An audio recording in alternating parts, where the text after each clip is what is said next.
Good morning. Welcome to On Texas Football this Sunday. I'm Bobby Burton, joined by Gerry Hamilton. We're here to talk offensive line recruiting amidst all the hubbub and official visits. There's enough that's been happening on the offensive line specifically that Gerry and I wanted to take some time and talk about that and that alone this morning. A couple of things have happened in the last 24 hours that are of utmost importance. First, let's mention Trevor Guzby, young man, left tackle for Texas this past year, took the place of Kelvin Banks, had a tremendous redshirt sophomore season. He has re-signed with the Longhorns for the 2026 season. Went through the entire NIL negotiation, etc. It turns out he has signed with the University of Texas to return in 2026. That being said, he still has a decision whether or not to stay with Texas or go to the NFL. However, given the fact that he took the time to do this negotiation, it was a protracted one with Texas. I think he's certainly leaning to staying with the Longhorns for this, and we hope to hear something from him as soon as early next week or early this week now into Monday, Tuesday, Wednesday timeframe. We'll talk more about that, but that's probably the biggest news. We also have official visitors on campus. Andrew Sprague, offensive lineman from Michigan, was in yesterday. Big 6'7", 6'8" offensive tackle, originally from Kansas City, Missouri, was in. We'll talk about him. Jake Guarina, a offensive lineman from Michigan, also went in the portal. Texas has a lot of interest in him. He's expected in today. But also there's other movement, Gerry. I mean, this is a lot of stuff going on. Let's start to talk about that now, if you would. Let's talk first about your thoughts on Trevor Guzby and how that, if this does go forward like we think it is going to solidify part of that left side of the offensive line. Well, it gives Arch Manning real comfort knowing his backside protector would be back in all SEC first team selection, would be back for one more season with Arch Manning. I think that's number one. Trusting your left tackle as a right-handed quarterback is a really big deal in pass protection. And he has that trust with Trevor Guzby. And I think from Trevor's perspective, you know, he was a basketball guy, growing up basketball focused at times. He was a late developer physically. And I always tell this story at the Under Armour camp in spring of his junior year. He was 6'6" and around 268 pounds. He's come a long way from that point. But that doesn't mean his strength has caught up with his weight gain. And now he's made strength gains, but I think playing one more year at Texas, one more year with Torrey Beckton, one more spring and then summer and into that season, I think can be a difference maker for him. Yeah, he could, if he'd have gone into the draft, he could have been a potential first round pick because he's going to test really well athletically. But I think that with the family, from talking to sources, the one thing that they've wanted to keep in mind, and Trevor's wanted to keep in mind because he's a mature guy, is I want to be able to, when I go to the NFL, I want to have staying power and starting power. And to do that, you have to have your experience as a starter. He's a first-year starter and continue to get stronger. But I think for this offensive line, Bobby, from a portal perspective, it also takes some pressure off. I'm not sure you'd want to be going out looking for two starting offensive tackles if you may want to move Brandon Baker inside the guard. That's a lot of pressure in the portal. I'm not sure there's you could pull two SEC starting tackles. I mean, we're going to have to see. Lane Kiffin's going to have to pull it off. Maybe somebody can, but it's still a nice pressure not to have on the staff. And what are the odds you were going to find two tackles as good as a Trevor Guzby in the portal? Maybe very one. Unlikely. It's going to be hard to find two. I agree. So that's the left side a little bit. I mean, and so now with Andrew Sprague, and I want to, before we go any further, I need to mention a couple more moves that have occurred. Okay, in the last 24 hours, Nate Kibble, backup offensive guard, has decided to enter the portal. He announced that decision yesterday, along with already Connor Stroh, who's visiting a couple of different teams in the Big 12, and Nato Omozulu is also off and out via the portal. He announced that I think on January 1st himself. So you also had Cole Hudson and DJ Campbell who graduated. That leaves 3 open positions, and you have Brandon Baker, who started at right tackle a year ago. Well, Andrew Sprague is a right tackle, started at University of Michigan, was an honorable mention all Big Ten performer as a freshman at Michigan, He's 6'8". You mentioned the potential of moving Brandon Baker inside. We initially thought, oh, hey, he could move into right guard. Okay. Well, guess what?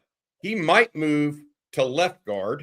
Yeah. And here's why. Not only is Andrew Sprague, was he on campus yesterday, but Texas is expecting an official visit from Jake Guarina, the right guard at Michigan. Yeah. Now, Guarina is a special prospect, and we'll try to figure this out. He's also could play center or play right guard. Texas is still speaking with current center Connor Robertson about returning next year. So Guarina and Robertson and Baker could give Texas some mobility is not the right word, flexibility around this offensive line. Let's talk about these two Michigan offensive line because I think they're big pieces to the puzzle. They were starters in the Big Ten for a Michigan team that went 9-3 in the regular season. Your thoughts on those two and how Texas might play both of them, and who's the competition right now for both players? Well, I think the competition is to be determined. I think that's the main thing. Sprague is, I think, a very talented guy. I watched some basketball tape of him. His feet, his agility, his flexibility, his dexterity at 6'8", 6'7.5", 315, I think is very high end. That's how you started a place like Michigan as a young player. You have to be really good, really athletic. When he's at three-point stance, he looks athletic. You can see his hip flexibility, his knee bend, his ankle flexion. He is a really good puller because he's a balanced athlete playing offensive tackle. He plays in balance, so that means you're a solid striker when guys start moving in your peripheral. I think at long arms, I think that guy's a future NFL draft pick, no doubt about it. Would be a huge pickup to me. Guarina, who's originally, by the way, Sprague's from the Kansas City area. Jake Guarina is from Ponte Vedra Beach, so he had nice views growing up. But he is a physical football player. Again, these are two guys that committed to Michigan without taking official visits anywhere else. Michigan zeroed in on them, so they had a really good eye for OL evaluation because neither one of those guys were five-star ranked prospects, by the way. Sprague was a top 150 guy. Guarina is a high 3-star, low 4-star guy. But I think that versatility, he's worked a lot at both center and guard at Michigan before starting at right guard this year. But he brings some real athleticism and some real contact power to the run game. He would be a big pickup for Texas as well. And I think they'd be really good fits around what, a Trevor Guzby at left tackle. Yeah, I want to say this about who their competition is. Right now, Sprague, Missouri has been trying to talk to him as well, but we'll see. Texas is in very good position there. Again, could make a decision quickly, could wait a while. We'll have to wait and see, but that's a big one, I think, because it allows them, gives them that flexibility to move Brandon Baker inside and already sew up a position that maybe they were worried about getting another guy at offensive guard. Guarina, with his ability to play center or guard, he gives them flexibility if Connor Robertson does indeed return. The thing I would say about Guarina and who else is recruiting him right now, I don't know if anybody else is recruiting Guarina right now, but the Longhorns certainly are as well. A couple other things as it relates to the offensive line. We keep mentioning Connor Robertson. Okay. Robertson, we've been told, would like to stay at Texas. That being said, at what price and at what guarantee will he have that he's actually a starter? Does he need a guarantee for those sorts of things? Look, you can't get into all of that because it's a very fluid, complex and nuanced, fluid, all those words, decision. But if Texas were only to grab these two guys from Michigan in the offensive line and maybe a third down the road, then you could say, okay, they've got what they needed. They've accomplished what they needed in the portal. They get these two Michigan offensive line. Those are two Big Ten starters on a 9-3 team that started as freshmen at Michigan, by the way. So they're not just guys. They're very talented. This is a high-end play, I think, from the University of Texas if they grab them both. Yeah, and I wanted to also mention the guys that we talked about who've transferred out. Nate Kibble, redshirt freshman, Connor Stroh. We've been through that list of guys. We also need to mention, because this is one of the things we talked about. Texas really likes those young freshmen that redshirted. and Nick Brooks, who played.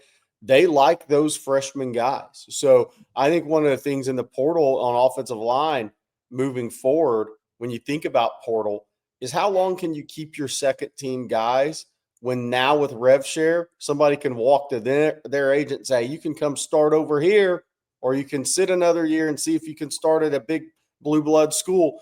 I think that's going to be an interesting part of how hard is it going to be to keep your offensive line depth 1 through 3rd string long term. But Texas likes the freshmen, the young freshmen, the Coleman brothers, Jackson Christian, and Nick Brooks. All right, got one more note to put out there. So yesterday we misidentified somebody, and I think it's important for us to say it. We said offensive lineman Luke Sandy visited the Longhorns. It was not Luke Sandy, Wyoming offensive lineman. It was Wes King, an offensive lineman that visited the Longhorns. I do not think Texas is going to pursue him further at this point, is what I'm being told from behind the scenes. We'll see if that's true, but that's what I'm being told at this point. And I want to make sure I make that correction. It was Wes King that was on campus, not Luke Sandy. All right, a couple other thoughts. Jerry, we are currently covering the portal as closely as we can right now. Texas already has some players on campus right now. Some have returned for their second day of visits already. Ian Gerfard, the big Arkansas offensive lineman, is back. Gianni Spedick, the kicker from Memphis that we've talked about. He's on campus today. Mac Chumiento, the punter from Florida State. We broke that news. He's on campus today. Kenny Ozawalu, a defensive lineman from UTSA, will also be visiting Texas today. And that's on top of guys like Cam Coleman, Jaden Woods, and Andrew Sprague that visited yesterday. They are expecting some other guys in today as well.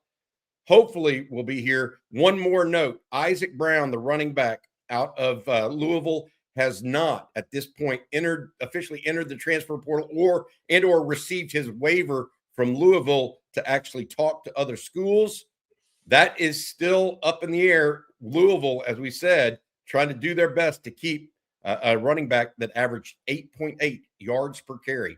That decision should come sometime today, whether or not Brown is going to enter the portal officially tomorrow or return to Louisville. That's one that we're all watching here because Longhorns absolutely need help at running back and big-time help, and they think it's potential that Isaac Brown is that guy for the Longhorns. All right, Jerry, before we let folks go, anything else you want to mention here on the offensive line situation and or the portal as a whole? I think it's worth mentioning that this may not be the only guys Texas has that they're looking at. These are the top guys. Now, that doesn't mean somebody else couldn't emerge that goes into the portal that Texas views very similar. So we'll have to see what happens there. But I do want to mention, make sure people understand, Sprague, Grain, as talented as they aren't the only two guys. Yep. There will be others. Yep. There are, and we'll see if Sprague and Guarena do indeed sign with Texas. I think it changes the calculus. Changes absolutely. Other guys that could come later on the offensive line. I completely agree, and you and I have talked about this offline, and that is absolutely true. But right now, look, Jaden Woods, the defensive end from Florida, is still going to take other visits. He's a tremendous player. We've chronicled that here. Someone that Texas thinks very, very highly of, but so do LSU, Texas A&M, Florida itself. John Summerall and staff are supposed to meet with him this week at some point. They're fighting to keep him. Yep, and as well as Cam Coleman, young man that's supposed to be over at A&M later today as well. All right, Jerry, that's going to do it for this episode. We want to give you all an update and also talk a lot about the offensive line recruiting and how they're handling it, because it was priority one entering the 2026 portal cycle. For Gerry Hamilton, I'm Bobby Burton. Special thanks to our producer, Matt Hutchinson. Hook 'em horns. We'll have more later today.